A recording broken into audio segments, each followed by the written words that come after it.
You've never heard an HFY story like this. The Bipeds.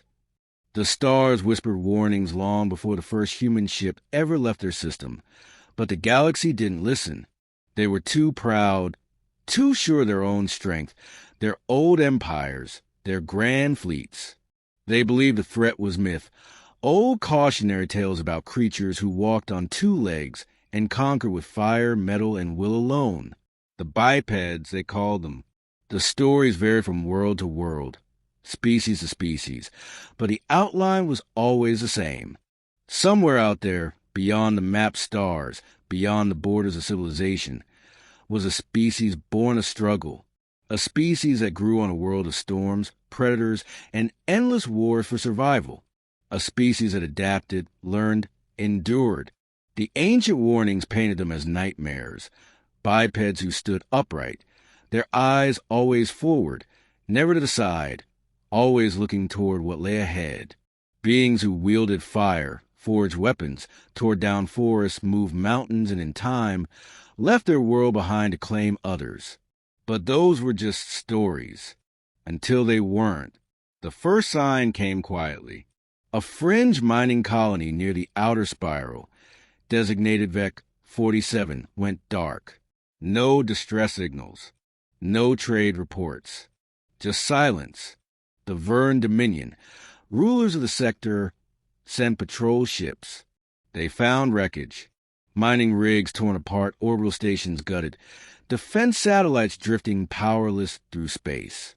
There were no bodies, just traces of heat signatures, energy burns unfamiliar to Vern's science, and footprints. Bipedal footprints. The Dominion laughed it off at first. Pirates, maybe. A rogue species with outdated tech. A minor nuisance. But the silence spread. One colony after another vanished. Some left behind battle wreckage. Others were simply gone, stripped clean. The military escalated. Fleets were dispatched. Ambassadors called emergency councils. The name resurfaced like an old disease. The bipeds. No one knew their real name. No one had seen them up close. Until the Battle of Yerick's Prime. Yerick's Prime was no insignificant outpost. It was a fortress world, home to over 2 billion citizens, orbital cannons, planetary shields, and the largest fleet garrison in that sector. It was supposed to be impenetrable. It fell in 6 hours. The surviving transmissions were fragmented, panicked, but clear enough. Tall figures in armored suits, walking upright. Their weapons burned through shields like paper. Their ships, sleek and angular, punched through the Dominion's most advanced dreadnoughts with impossible precision. But it wasn't their technology that terrified the galaxy. It was their ruthlessness, their strategy, the way they moved with purpose, never wasting a shot, never hesitating. They struck hard, fast, and vanished before reinforcements arrived. And always, the message remained, painted in ruined cities, broadcast across hijacked channels, etched into the metal of fallen ships in crude, blocky letters, the symbol of their species. Humanity. The name spread like wildfire. Humanity. The bipeds had a name now, and the galaxy was listening. The Dominion tried to cover up at first, but the truth leaked through smuggler networks, mercenary reports, black market intelligence. Other species watched, wary, some curious, most afraid. Who were these humans? Where did they come from? How could they move so quickly, so silently, so efficiently? The answer, when it came, was worse than anyone imagined. They came from a world called Earth, a death world. The term wasn't used lightly. Death worlds were rare, a class of planets so hostile, so violent, that most sentient species perished long before they developed tools. Earth's atmospheric data alone read like a nightmare. Oxygen levels so high they fueled massive wildfires. A molten core generating constant seismic activity. Weather patterns capable of spawning storms that dwarfed military cruisers. Apex predators evolved for speed, strength, and cunning. Diseases that kill within hours. And yet they thrived. Humans didn't just survive Earth. They mastered it. They bent nature to their will, built cities, machines, weapons. They tore through their own atmosphere, reached their moon, their neighboring planets, and beyond. They didn't wait for invitation or permission. They expanded. And when they encountered the wider galaxy, they didn't come with ambassadors. They came with fleets. The Dominion's response was predictable.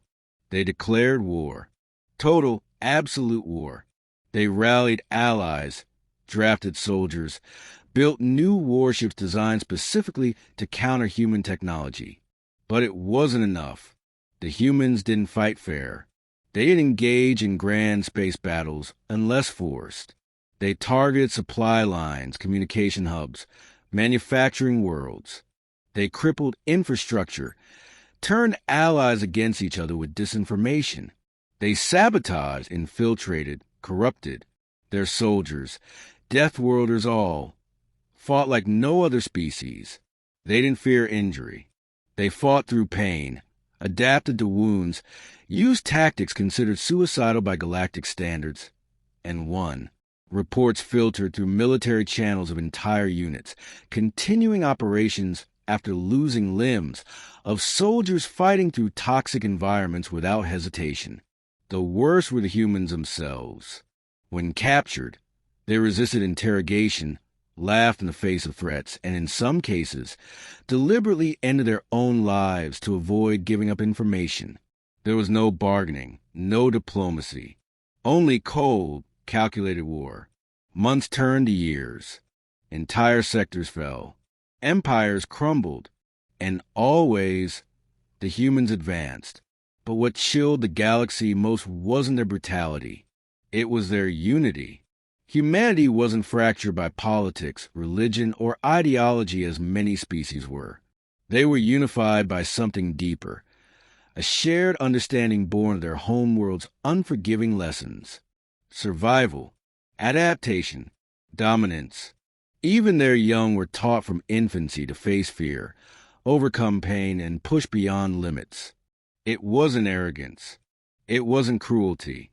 It was necessity, forged over countless generations beneath a sky that never promised safety. The Galactic Council convened, desperate for a solution. Old enemies set aside grudges.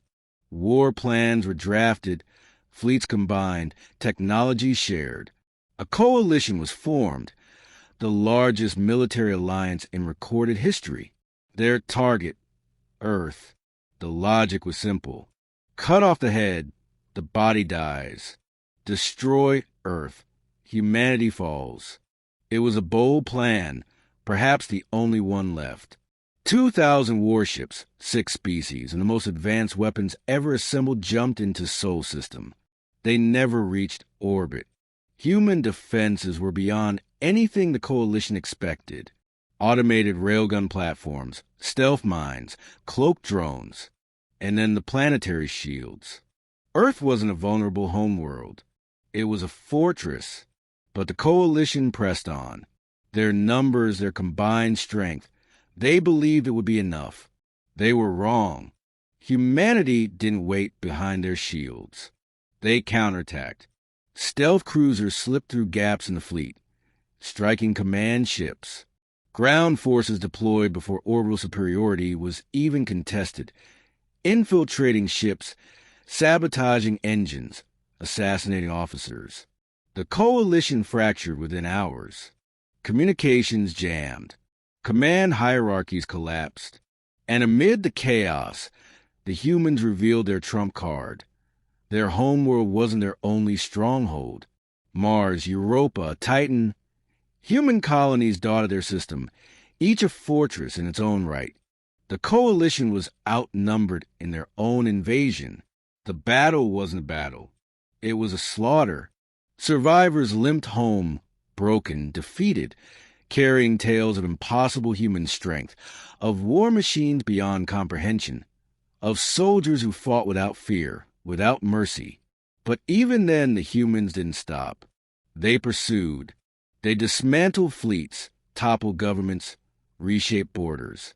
Not with conquest, But with fear, entire species surrendered preemptively, offering resources, technology, servitude in exchange for mercy. Some resisted. They vanished. Human influence spread like wildfire. Trade routes shifted. New laws, human laws, took root. And always, the same message echoed across the stars. Humanity endures. Humanity adapts. Humanity conquers. The galaxy learned what the old stories failed to teach properly. The bipeds weren't a myth. They were real, and they weren't coming. They were already here. They had been watching, preparing, waiting, and now the galaxy belonged to them. Not because of superior numbers, not because of advanced technology alone, but because in the cold, brutal arithmetic of survival, no species could match them. They were the apex, the predators among prey, the fire that burned unchecked, and they only had one direction left to go: forward,